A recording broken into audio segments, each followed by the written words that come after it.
merombak bentuk permukaan bumi. Assalamualaikum warahmatullahi wabarakatuh. Kami dari kelas 10 PS3 dengan saya Reza Alfaiza dan saya Nur Hidayah ingin menjelaskan materi tentang tenaga eksogen. Ingin tahu lebih lanjut? Ikutin terus videonya. Coba. Tenaga eksogen merupakan tenaga yang berasal dari luar bumi. Sifat umum tenaga eksogen adalah merombak bentuk permukaan bumi hasil bentukan dari tenaga endogen. Bukit atau tebing yang terbentuk hasil tenaga endogen terkikis oleh angin, sehingga dapat mengubah bentuk permukaan bumi.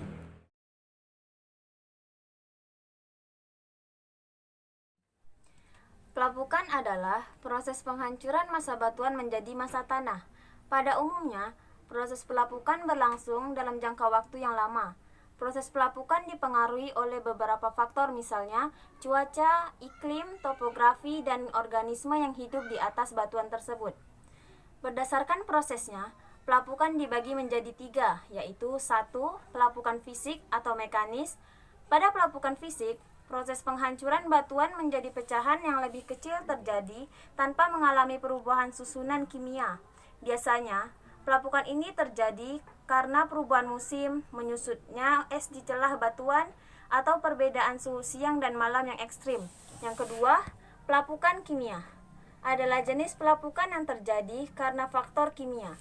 Salah satu faktor penting dalam pelapukan kimia adalah air. Yang ketiga, pelapukan biologis adalah pelapukan yang disebabkan oleh organisme melalui aktivitasnya. Erosi merupakan pengisian permukaan bumi oleh media yang melibatkan pengangkatan partikel batuan. Berdasarkan penyebabnya, erosi dibagi menjadi 4 kelompok. Yang pertama, ablasi. Ablasi merupakan erosi yang disebabkan oleh air sungai atau hujan. Yang kedua, korasi atau deflasi, merupakan erosi yang disebabkan oleh angin. Yang ketiga, abrasi. Abrasi merupakan proses pengisian pantai yang disebabkan oleh gelombang laut. Yang keempat, eksarasi. Eksarasi merupakan pengikisan yang disebabkan oleh es yang mencair. Sedimentasi adalah peristiwa mengendapnya material batuan yang dibawa oleh angin atau air. Kalau pada erosi dan pelapukan terkesan merusak, sedangkan sedimentasi justru menambah material baru. Berdasarkan penyebabnya, sedimentasi dibagi menjadi 3 jenis, yaitu 1. Akuatis, pengendapannya disebabkan tenaga air. Yang kedua, marin, disebabkan oleh gelombang air laut. Dan yang ketiga, geolis, pengendapannya disebabkan oleh embusan angin. Pergerakan massa tanah adalah semua pengangkutan massa tanah menuruni lereng karena adanya pengaruh gravitasi. Berbagai macam jenis tanah di Indonesia. Yang pertama, tanah aluvial, merupakan tanah yang berasal dari sedimen lumpur yang dibawa oleh air sungai. Yang kedua, tanah vulkanis, merupakan tanah yang berasal dari abu gunung api yang sudah mengalami pelapukan. Yang ketiga, tanah humus, merupakan jenis tanah yang muncul akibat tumbuh-tumbuhan yang membusuk. Yang keempat, tanah organosol, merupakan tanah yang terbentuk dari proses pelapukan bahan organik.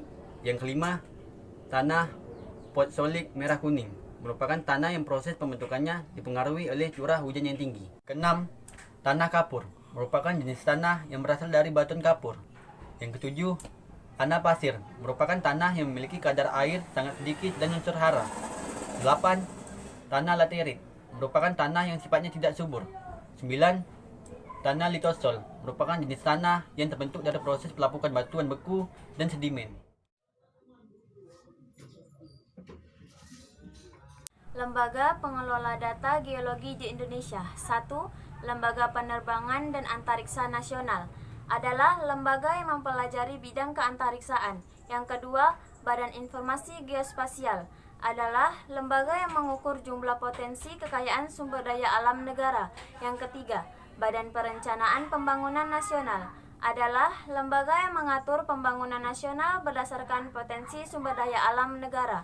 Yang keempat, Badan Geologi adalah lembaga yang mempelajari berbagai aspek geologi yang ada di Indonesia dan mencoba memanfaatkan materi geologi atau penelitian tersebut untuk kemajuan negara. Yang kelima, Badan Meteorologi, Klimatologi, dan Geofisika adalah lembaga yang mempelajari tentang perubahan atmosfer seperti cuaca, gempa bumi, atau potensi tsunami.